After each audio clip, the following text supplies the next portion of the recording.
Good afternoon. Welcome to the last day of Transmediale, near but far. We're thrilled to bring you a lecture from Ranjodh Singh Dhaliwal, who holds the professorship in Digital Humanities, Artificial Intelligence, and Media Studies in the Department of Arts, Media, and Philosophy at the University of Basel, where he also leads the Digital Humanities Laboratory. Across industry and academia, a curious trend has emerged. From OpenAI to law firms and sociologists to policy analysts, several expert groups have started using LLMs, large language models, to model human perspectives. In these maneuvers, different model variants, and sometimes the same model acting differently, are used to represent different viewpoints and socio-political positions. This lecture seeks to understand, contextualize, and investigate this phenomenon. After the lecture, Tiara Roxanne, a Puripacha Mestiza scholar and artist whose work is dedicated to rethinking the ethics of AI through an anti-colonial cyber-feminist lens. They are currently writing their forthcoming book on digital attunement and the technological haunt with the University of California Press, and they will join Ranjodh in conversation. Asking, among other questions, if clustering humans and their opinions has always been a fraught task, could mapping non-human proxies be any different? What, after all, is agreement or disagreement, or proximity or distance for machinic proxies? So please join me in welcoming Ranjodh and Tiara to Transmediale and Ranjodh to the stage. Thank you.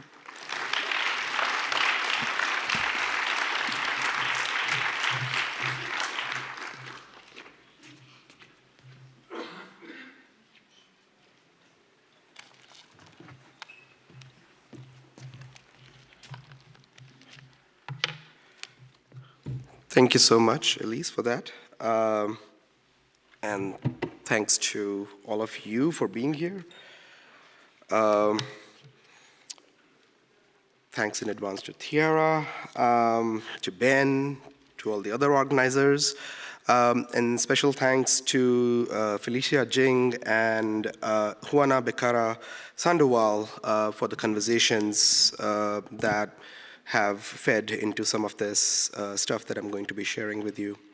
And apologies in advance for sounding like a croaked engine, but I can already hear that half of Berlin is sick. Okay, I'm all pumped up on medications. Modern medicine is a miracle, and that's why I'm here. So let's jump in. Here are a few recent examples of a curious academic phenomena that I'll be discussing today. In each case, the text generated by AI is being used as a substitute for a human interview or focus group. In fact, it's not just generically produced text. The text in question comes through the use of a persona. In other words, the prompt to the large language model would say something like, quote, you are a 28-year-old Berliner living in Neukölln and you work as a graphic designer, end quote, before the questions are posed to the LLMs for those responses. Now, how generic this person that I've generated can be or not, you can ask yourselves and your friends and you'll know which direction the rest of the talk is headed. Such practices have become, if not common, then at least not uncommon across academic research. Sociology, education, human-computer interaction, marketing, communications, design, psychology, data sciences, political science, just to name a few. In each case, the personas created through prompting, occasionally supported by data-driven persona crafting, stand in for the actual human personas who, spoiler alert, are already stand-ins for clusters of actual humans. A similar process can be seen used and promoted by companies in the industry, such as OpenAI. In a 2023 project that gave grants to researchers to figure out use cases for AI in democracy, OpenAI explicitly lays down the central assumption upon which other research can be done. Deliberation and consensus building, we are told, can be optimized and accelerated by the use of large language model interactions. Now, of course, such shenanigans are to be expected from a technology, something like foundation models that is itself a solution in search of a problem. But the fact that this project did yield 10 different research programs, some of which are shown up here, across the world is worth considering. In one of these, LLMs were used to generate different kinds of case law-inspired judgments, for example, essentially creating data sets that can be used in actual legal practice as if law was solely a textual enactment and not primarily a socio-political one. I mean, problems of deduction and legal changes aside, fundamental legal frameworks may not necessarily require a repository of examples derived from previous ones, but judges and juries in one corner or one political leaning or the other. One might think that this is solely a cost or a labor-saving technique, and it is indeed that. For all AI is, as we all know from a large body of work that has been prominent recently, at its core, a labor-saving machine. There is no sort of unhooking of labor and automation, labor and AI, even labor and computing, as I've looked at in my other work. But I want to consider here the epistemological and epistemic conditions of the substitution. In other words, what makes the fiction believable for the actors in this story? And what are the implications of this phenomena? Right, so my question here is, if you are a sociologist or if you are a marketing research person, what are the steps taken by the world for you to today be able to comfortably say that in order for me to know something about the world, here is a viable option. I'm going to prompt ChatGPT to behave like a 20-year-old or whatever, right? So I'm trying to ask, what are the conditions in which this thought comes up? So my goal today in this talk is to simply ask, what are personas, what do they do in our world today, and what they have to tell us about the state of our imagination and understanding of both technology and human collectivities. So first up, section 1. What is a persona? Emerging from the ancient Etruscan word for mask, persona etymologically combines the sonic and the material, the wood and the sound, as in the sound made through the wood mask. So it was literally the sound going through the wood mask that would make it a persona. Prosopons were masks used in Greek theater, and everyone from Aristotle to Cicero has something to say about them. Quite simply, personas are performatively fake, and they have always been so, but in a conscious way, in a fictional way. Around the same time that the related word personality was coming back into discourse, early 20th century, so personality as in like you have a personality and you don't have a personality, that kind of stuff, but also like authoritarian personality or, around the same time that that word was coming into vogue, persona started being defined in psychology. So Carl Jung, for example, has one of the earlier uses of this word in 20th century, where he calls it an arbitrary segment of the collective psyche. Psychoanalytically speaking, then, personas are crucially arbitrary, having no taxonomical order, for example, and also necessarily a productive dimension of the shared collective state of mind. In other words, we cannot have a persona or a personality if we were all unimaginably different from each other. We have to share something in our state of mind for us to be typologized, thus, into one kind of persona or the other. Noteworthy here is the idea that personas are foundationally mediational. They are in the middle. In other words, they are the in-betweens for individuals and the socialities that they inhabit.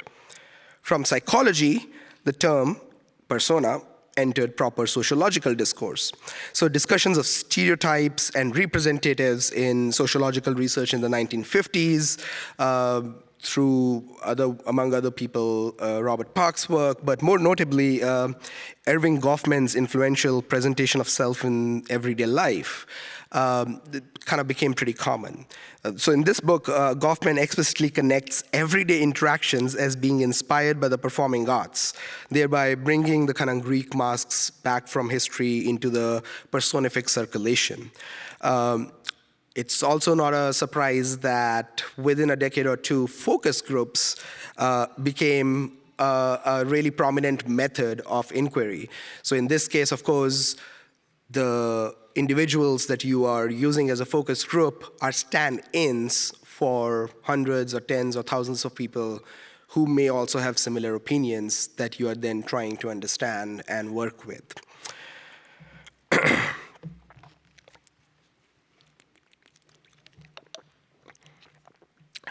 Relatedly, in political theory and philosophy, specifically through Hannah Arendt's notion of the performance in politics, persona entered a new domain, even when psychoanalysis was absent from it. So it started sort of making its own way. In this sense, persona denoted a mask that we necessarily have to speak through in the public and the political sphere. For Arendt, the problem of that day and age was that people were not keeping the personal and the political personas separate, as the good Greeks had intended. Through all these genealogies and many others that I cannot completely account for, persona entered demographic studies, business, marketing, economics, data science, contemporary political science, and now in algorithms and internet studies. Personas here are essentially, as I said, labor-saving devices. They denote more than one human, ideally large swaths of human, and they provide a narrative hook for the consultants to make PowerPoints about ideal users and trite deliberative points in boring McKinsey meetings. The point simply is that since the late 1990s, personas have become an especially vital conceptual frameworks in these domains. So the AI personas didn't come out of nowhere, but are essentially a continuation of these traditions and genealogies, which I'm going to talk about next. So I'm going to take, for a brief moment, a slightly technical detour and explain how and why LLMs became personas, or LLMs started having personas. So the first thing to note here is GPT is not the same thing as ChatGPT. So again, most of us use this, but I always have a sort of a fundamental position that if it comes from my training in literature, that there are really no synonyms, right? So AI is not the same thing as machine learning, it's not the same thing as neural networks, it's not the same thing as deep learning, it's not the same thing as LLMs, not the same thing as foundation models, not the same thing as ChatGPT, and so on and so forth. But those differences actually, I think, are often illuminating. And I'm going to sort of give you one quick example of what I mean as I go through explaining why personas are sort of, technically in ChatGPT already, kind of always already. So here's what I mean. Well, why are GPTs not the same thing as ChatGPT? Despite what your parents may tell you, we know that LLMs today are not dropped from the heavens by a Sam Altman named bird. So let's look at how LLMs are born. After you've scraped and stolen all of the world's data, so that's step one, you still need to filter and mix it, usually with synthetic data. Step two, pre-processing. You still then need to have an extensive pre-training stage where the model goes from being an autocomplete, much like your old T9 Nokia phones.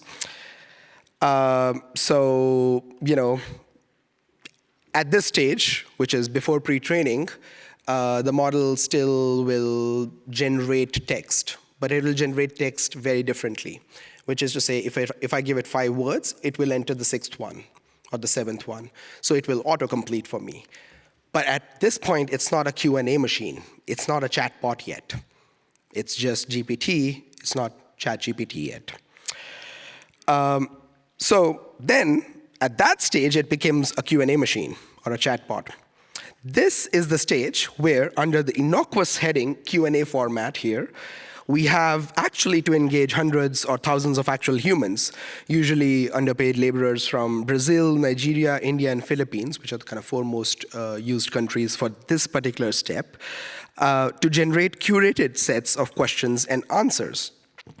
These specifically hand-selected questions and answers not only make the model learn what a question and an answer is, but this is also what gives it the service worker tone, the kind of customer service style that we are all familiar with, right? Like it feels like talking to like a really bad Californian, which itself is then, in this case, a dissociation of the kind of global underclass.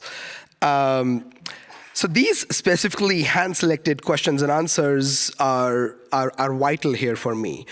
So again, to give you a very clear example of this, some of you may have followed this, some of you may have not, but around, I think it was sometime last year, people started noticing that there was an overrepresentation of the use of the words delve into in ChatGPT responses, right? Which was seen as an artifact of whatever, something that's happening behind the hood. And it wasn't until that some professors in the US started actually failing their students for having written answers that clearly had the words delve into in them, that people realized that there was a demographic similarity in the students who were being failed. And the point there was that at the pre-training stage, especially in Nigerian and Indian English, delve into is actually a pretty common phrasing. It was just overrepresented for American and British Englishes.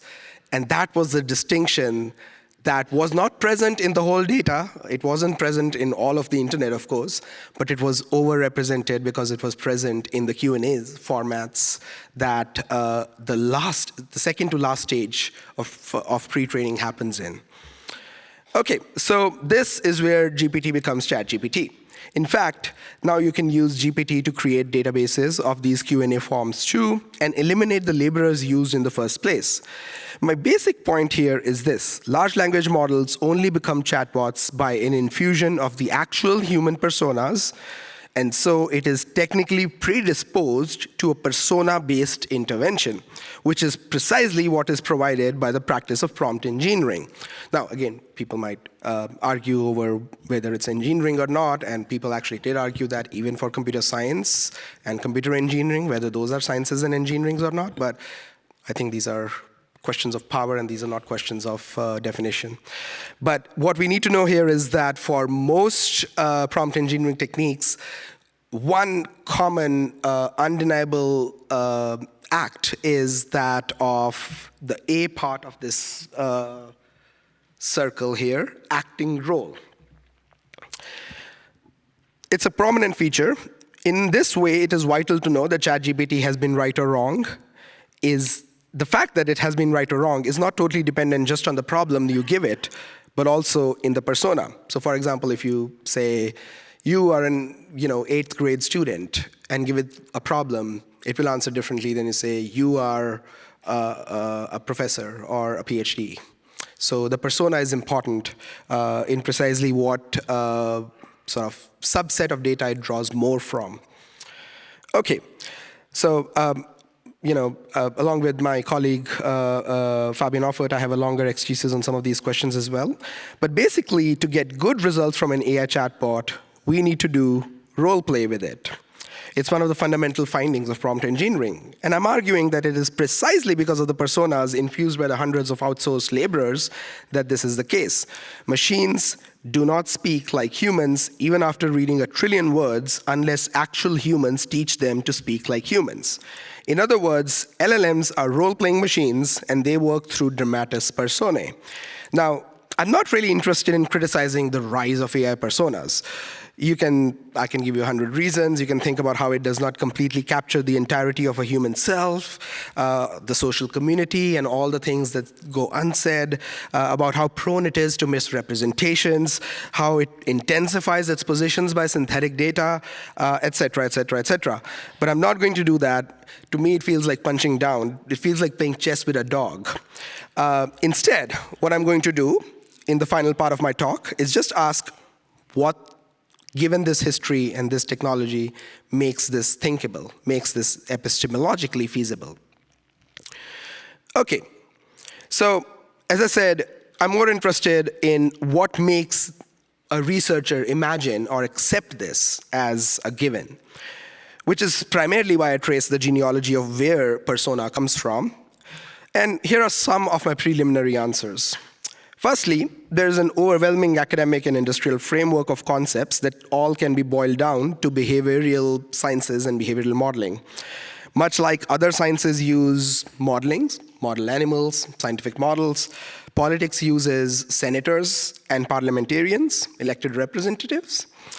Marketing, and more recently economics, uses personas with the assumption that the behavior can and should be typologized and generalized for controlled studies. Here, the individual, in the Deleuzian sense, nevertheless needs an individual in a focus group setting in the room to find out more about this group. This is then related to the second reason, which is the sociality of chat interfaces. Ask yourself this. You somehow managed to obtain the power of all of the human-produced text in the world, and what you made out of it was a fucking Clippy. The chat window always sits empty. It's full of potentiality. It's white or black if you have dark mode.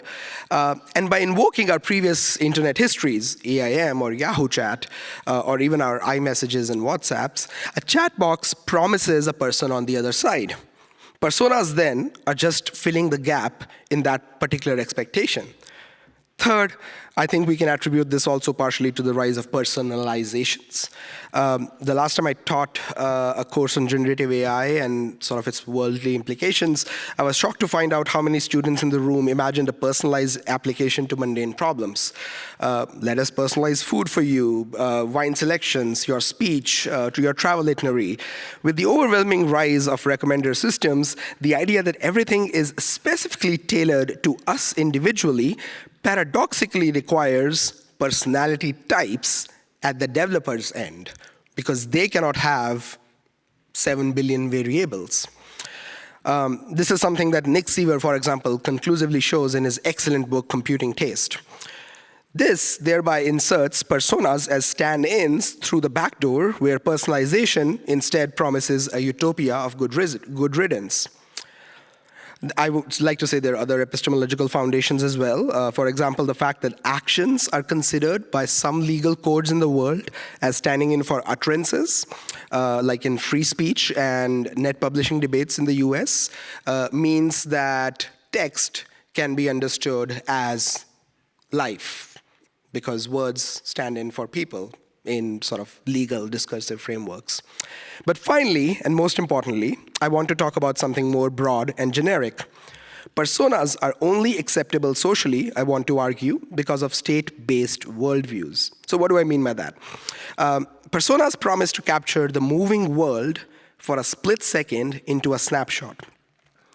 So let me explain this with an example.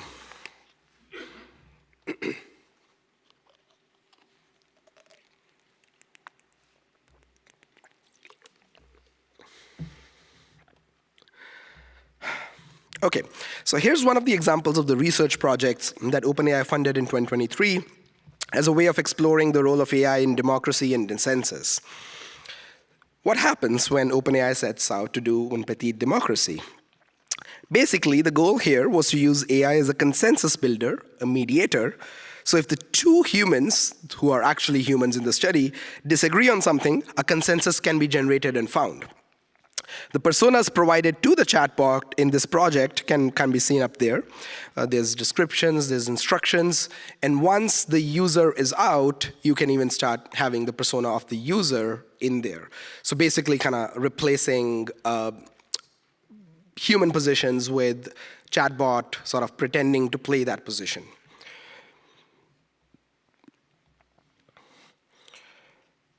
Okay. LLMs were, in this particular case, always already multiple. What's happening is that ChatGPT, it was not that ChatGPT was helping with the consensus building, a consensus building that was anyway conflicting, But the ChatGPT was acting as a consensus builder by taking on that persona. There's an inactive interiority to the consensus process here, which is spatially squeezing but not changing.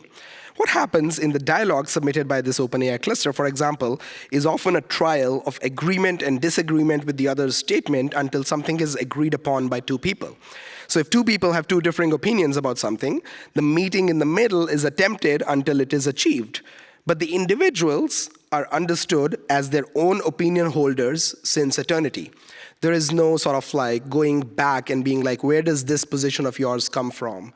Or how exactly might this position of yours be open to change? It is, you have a position, let's find what can be sort of clustered, right? The position is there, you exist.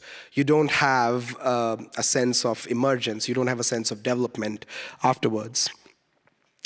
If you think about this for a second, we shall note that the essential element of what makes us all gather here today, to not just listen to the talks and look at the art, which you could have done via the live stream too, so this is a diss at anyone who's watching via live stream, but to engage with each other, to be moved and changed. That's why we are here. This is precisely why dynamic sociocultural and politico-economic and personal interactions do not come from believing in one's truth, but come from a reaction and response to each other. This is why the answer to, say, the fascists winning more votes is not to be more like them or to meet them halfway in a negotiation, but to instead appreciate that a dynamic world reacts and responds, and humans do not come pre-labeled in categories with pre-formed opinions that cannot be changed or evolved. That is the core of the persona problem. AI-based persona can only understand world that was and not the world to come. It can only model a snapshot of what may once have been, but cannot provide adequate guardrails for what may or will be. It is, in other words, a static representation of a dynamic process, a process where all come closer or move further of proximities and distances, of intimacies and hatreds. It is often said in the AI industry that the only LLM-based companies that have made any money yet are intimacy chatbots. So basically where you have like a subscription boyfriend or girlfriend where you are sexting with them, or you're using it for like porn generation and things like that. Here, the personas, you can see here, explicitly used in advertising. This is from a company called Replica, which is one of the biggest players in this market. Here, personas are used as a substitute for human intimacy, of course, through sexting or visual representations or just a regular, hello, how are you? What if I want to ask, we are headed towards a condition of artificial democracy, an artificial intimacy, one that only shows how much of our original democratic process or personal intimate process is already artificial, inside out, from individual human interactions like these bots to personas created by Democrats and Republicans and CDU and AFD. We may be staring at societies of intimate bots, their veins pumping with synthetic reconstructions, each category clustered fractally, standing in for stand-ins, debating and discussing and deciding as our representatives. Even if, and it's a big if, AI were to be used for such representationalist animation, a representation that's more functional than true, why would it have to be an extractive or a processive one instead of, say, an interfacial one? And I'm using this term in Alex Galloway's sense. Proxies, a concept that, among others, has been well studied by Wendy Chun and Dylan Melvin recently, in some bureaucratic traditions, need a different handling than humans because proxies are stand-ins. But personas are not even just proxies. They're proxies of proxies of proxies. In other words, what is needed to understand AI as representing an altogether different world model is precisely to understand the core of this identity formation. I'm thinking here of Louisa Moore's work as well. We cannot understand it as one that tracks internal human symbolizations, let alone social discourse or alignment at large. Because if we do, we will just end up repeating the invisible hand of markets hypothesis. What is foundationally problem here is, of course, knowing that the static states are the only ones ever captured by this other world. Probabilistic models can only handle static snapshots of an ever-moving world, a world in formation. And this is why proximity, our mutual entanglement, responses to each other, responsibility, the ability to respond, is the only way out of our distances. Okay, like, share, subscribe, hit that bell icon. Thank you.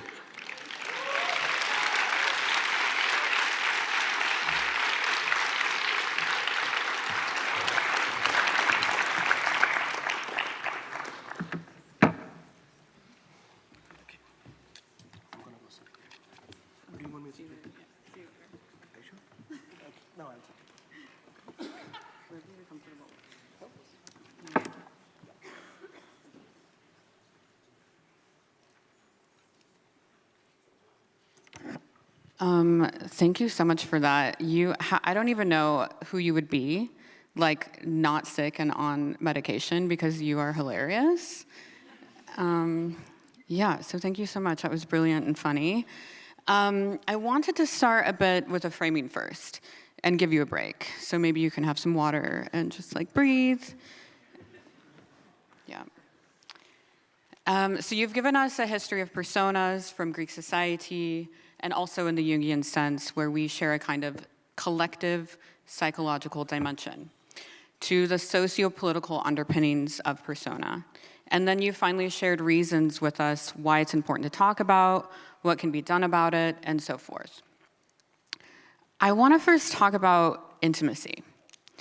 In your talk, you bring up this idea of intimacy because it's interesting, and I think most of us, perhaps in the room, have used chatbots and or are using them right now.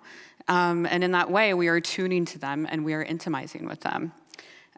So intimacy bots are highlighted. But I would like to first start with Lauren Berlant and what she says about intimacy. She says to intimate is to communicate with the sparest of signs and gestures. And at its root, intimacy has the quality of eloquence and brevity. But intimacy also involves an aspiration for a narrative about something shared, a story about oneself and others that will turn out in a particular way. And this is what we're doing, I would say, with chatbots. So in corroboration with Berlant's words, where intimacy is a kind of shared story and body memory, which is at the center of my work on digital attunement, and another reason why I'm bringing this up, we are forming collective body memories with these chatbot personas. I wonder, Ranjodh, what you think about our use and reliance on chatbots as intimate, and how we are digitally attuning to them. Or perhaps have you, and would you like to share, your own personal narrative of intimizing with a chatbot?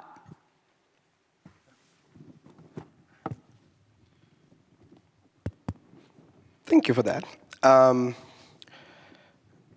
So I'll answer the second part of the question first. No, because it'll be embarrassing. But on a more serious note, I think you bring up something important about the collective body memories that are being referred to here in the intimacies formed.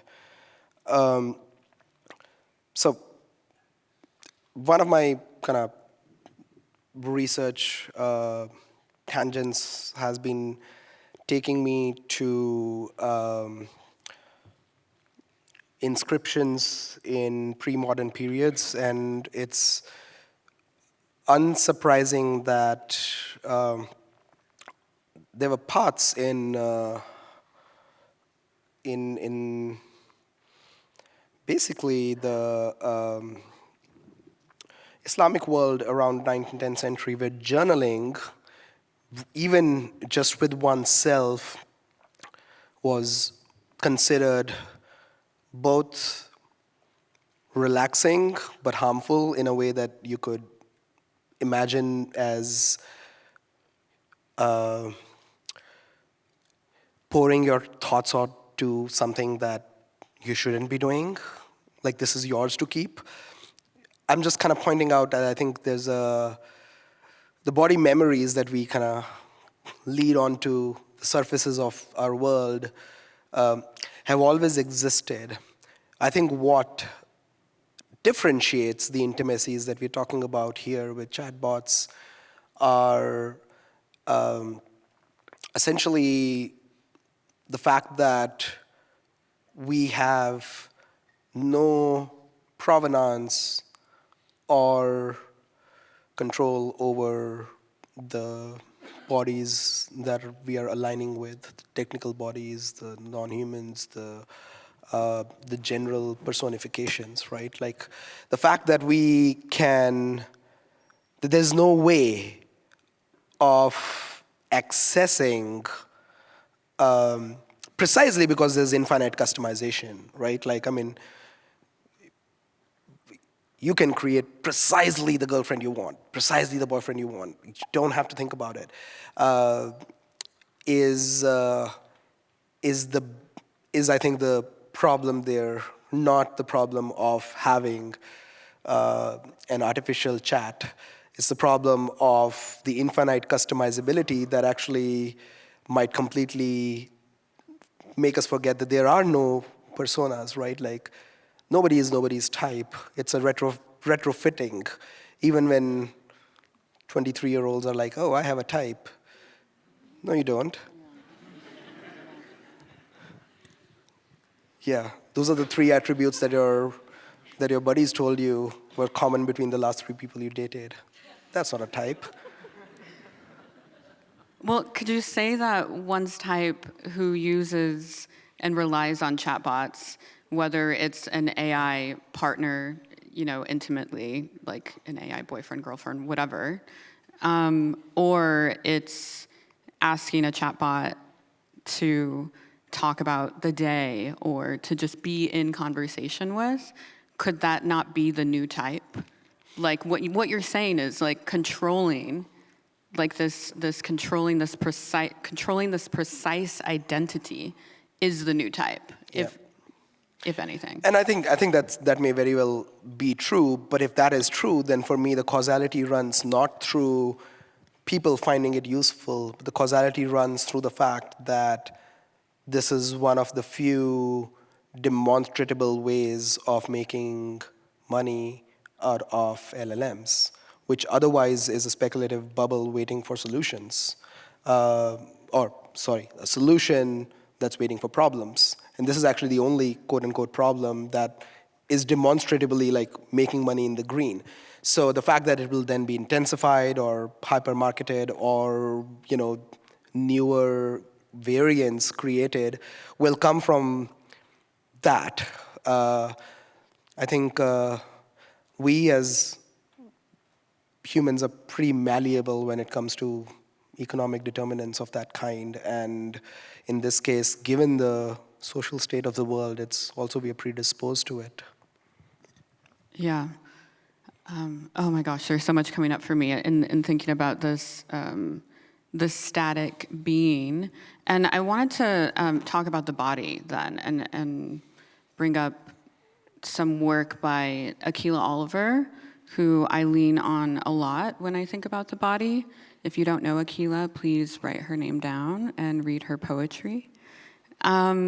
She says that she asks questions about the body, and then she says, the body is a site where we are already belated. So the question that she says, what is the body? If not a complex temple, an unstable site through which we negotiate subjects, materiality, economies, gods, and modes of representation. The body is a site where we are all already belated. And I do want to say first that Akilah is writing from a Black lesbian perspective.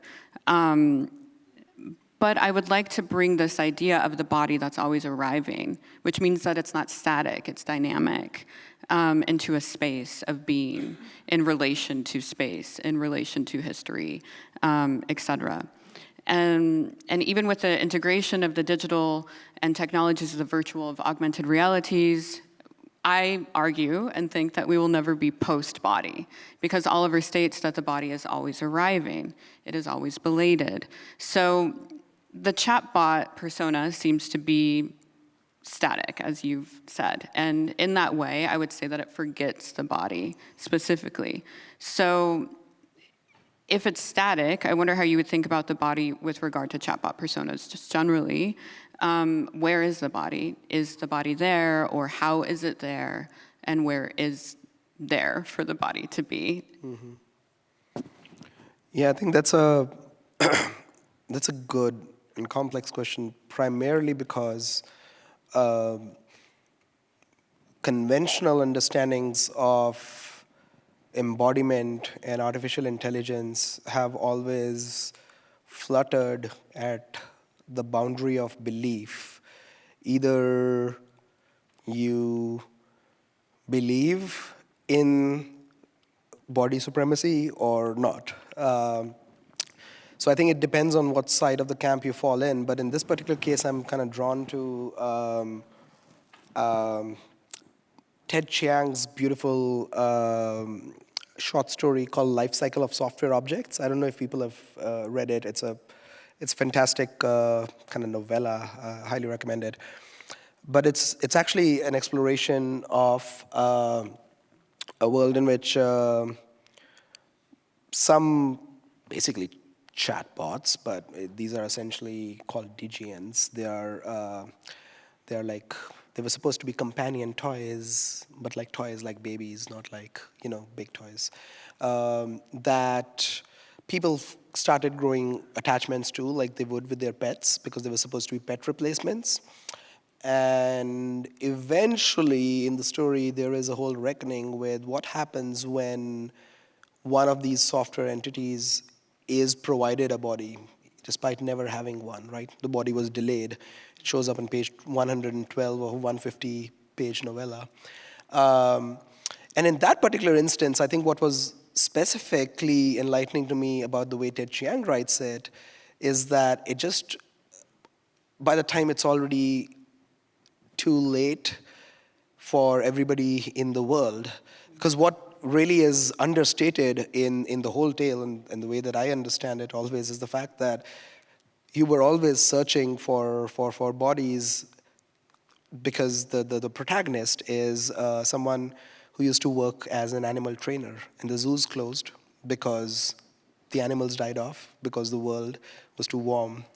And so what is happening fourth stage here, which is software getting body, is actually a primordial question of the fact that bodies cannot physically exist in the world, and so you're searching for them or bodiless forms and so on and so forth.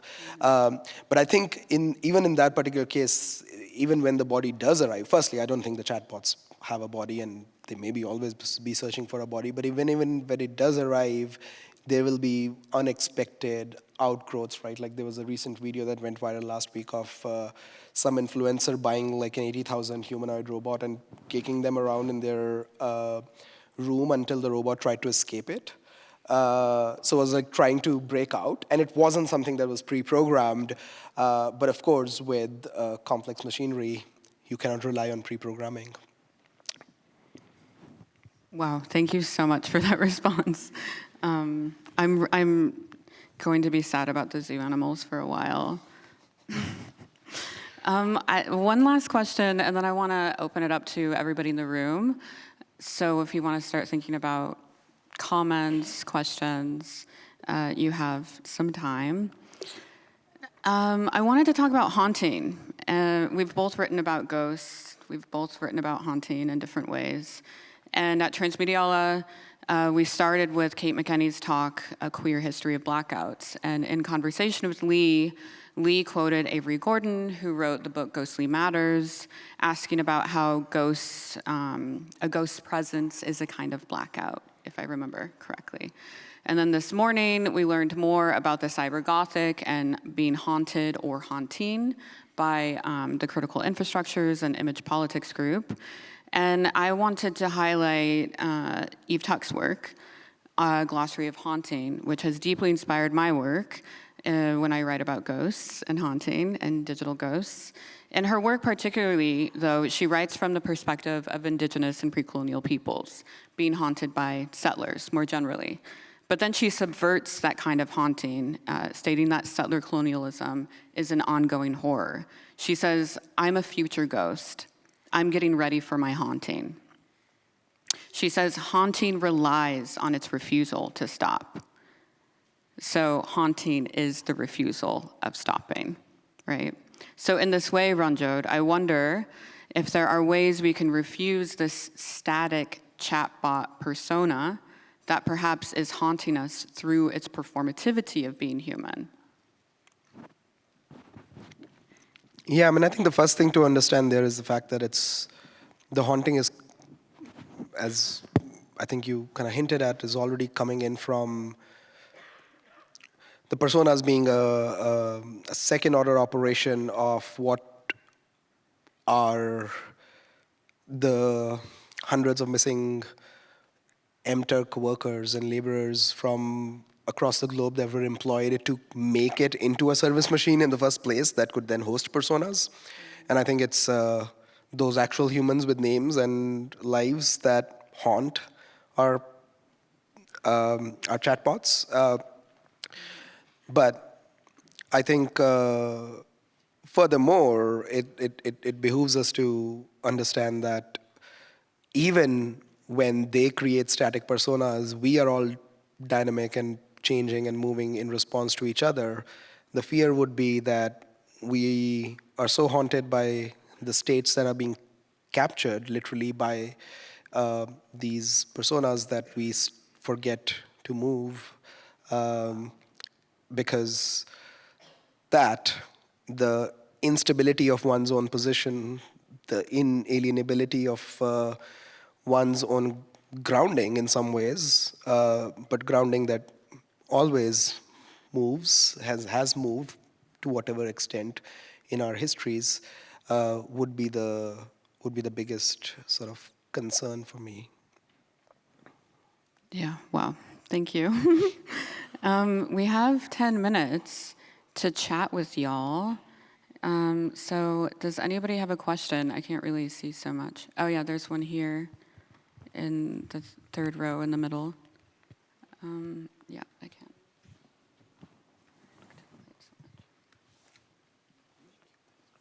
Thank you, you're awesome. It's easy.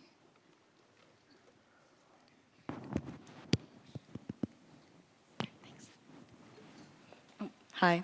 Hi. Thank you for this talk. So I've been reading a lot and researching down the rabbit hole of affective computing.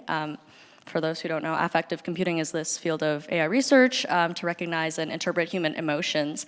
And so I was wondering if you could talk a bit about what you think are some of the less obvious dangers or pitfalls of affective computing, if that even could be a thing. Ooh, I think the interesting part of that question is the less obvious part, because that always needs time and research to think about. I can think of many, but I think those would all be obvious that you already know of. But one thing I would say in regards to especially this particular work is that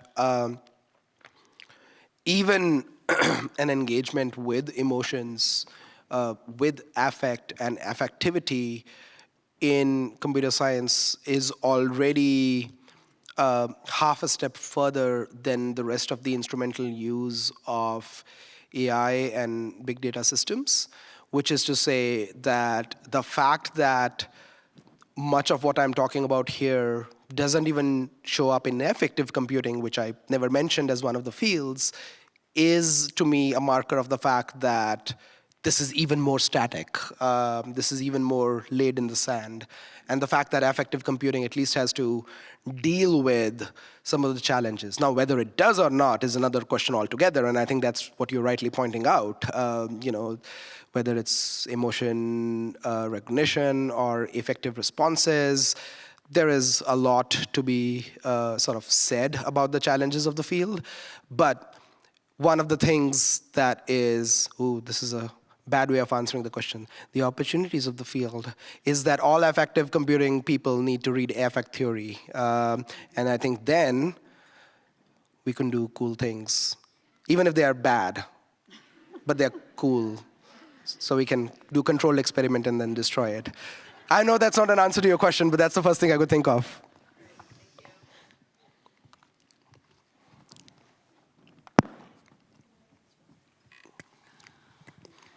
Hello, I am really excited for this presentation, seeing as I'm one of the ghosts that haunt the machine.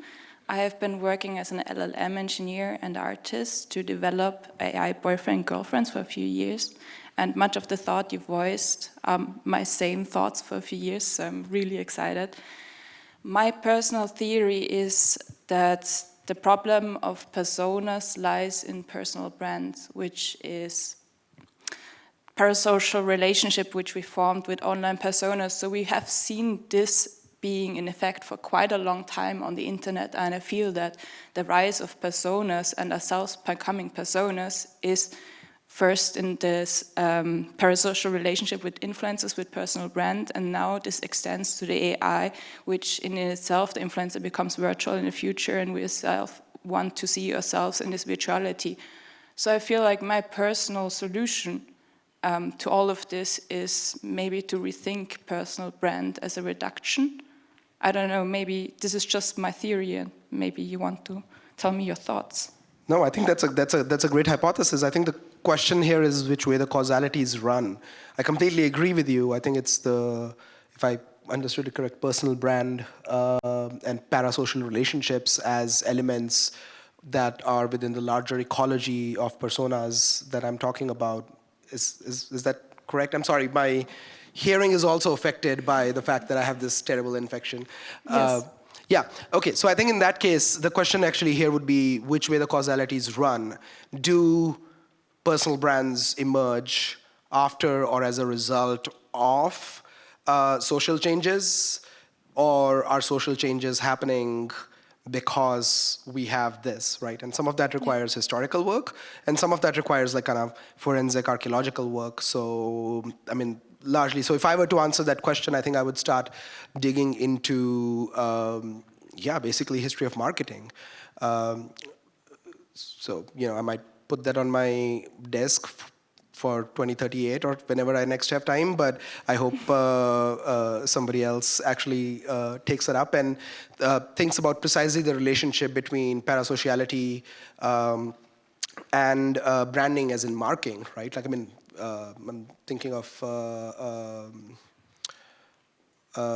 work from race studies that has talked about kind of branding as marking, and in the longer sense that brands are only a sort of a recent iteration of I'll have to think more about that, but that's a very good provocation from a ghost, especially because I can't see you because of the lights. So thank you. Boo-hoo. Thank you. Thank you. Hi. You have several questions. Yes. I've got the microphone. So I come from marketing and design, and I spent most time of my last year to advocate against using AI in persona creation and persona creation in general. And I don't have a comment. I agree with everything that you said, but maybe just one insight from a project that I did. So last year I created like 82 what I call persona permutations, just using some demographic data, a persona 20, 30, 40, 50, 60, 70, male, female, etc., and then ask them questions like, are you part of a religious community, where do you live, etc. And I based everything in Germany because I'm German. And what I found, and I think this also maybe adds to your research and what you said, is it's very American. So when I'm talking with a chatbot, it's a chatbot pretending to be a German and giving a German answer. So when I was asking, like, where do you live? The most common answer was kind of Berlin or Munich, but the second largest city is Hamburg, right? So you could see from an American point of view, Heidelberg, Munich, Berlin are like the big cities that you know, and these are also the three most common cities that came as an answer. Or when I was asking the female personas around 40, 50, what's your name? The name would be Helga, and Helga used to be a name that's very common with women that are today 80, right? So I think this is also something that kind of lacks in foundational research. It's really like, what is the base assumption of the model, and how does it make this decisions of deciding I'm now a different person? Yeah. And I think this is very terrible with all the research that you showed with, because it's all founded in America, and then it's adapted in Germany, and it doesn't work here, not at all in the same way. Exactly. Thank you. Thank you so much for that. But that's absolutely right. In fact, there have been some review works showing very clearly that not only are the baselines so, sort of skewed towards a kind of like American cultural hegemony, but also, furthermore, the baselines are skewed towards binary outputs. So here's what I mean by that, is that if you take 100 responses from real-life people about something, and you plot them on a graph, and you do that with personas, and people have run this, several times as iterations and review studies, you would find that the mean is the same, but the distribution looks very different because it's more likely to be like, I'm a smoker, I'm a non-smoker. It's less likely to be like, I smoke occasionally.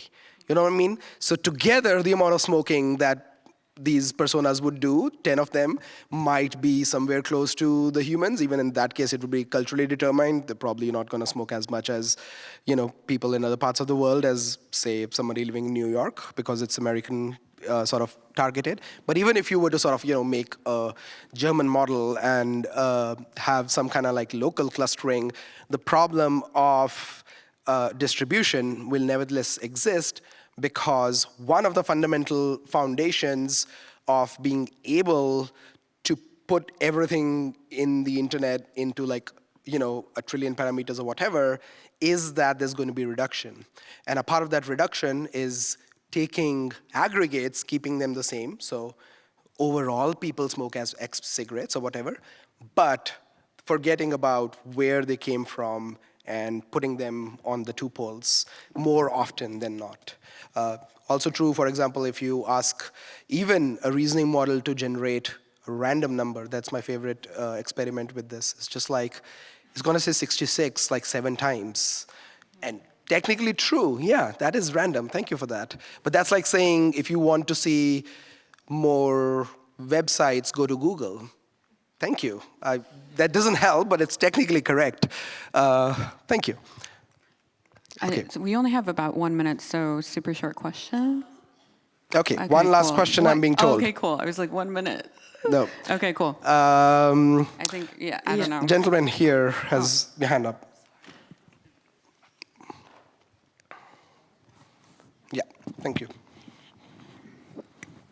Thank you very much. You said a lot of very interesting things, but I think one thing I wanted to ask you about was, well, actually it's 2 things. It's about what you said, that these models lead to hyper-personalization in our interactions, and then I think you said it, I forgot your name, but that you think the body is still very important. But my question is, if we have these models that are hyper-personalized in the interaction, and then extending towards that, we have the interaction across the internet, which is hyper-personalized, does that lead us towards a world where we're unable to have actual experiences with the world and other people, because normal human interactions and normal interactions with the world are really not personalized? They're driven more than anything by compromise and by understanding the shortcomings, the problems everywhere else. But if our internet and online interactions, which take up more and more time in our lives, are so geared towards what we want ourselves, does that mean that we're unable to interact outside of it, which might mean that we would, lose the role of our bodies, as what you said?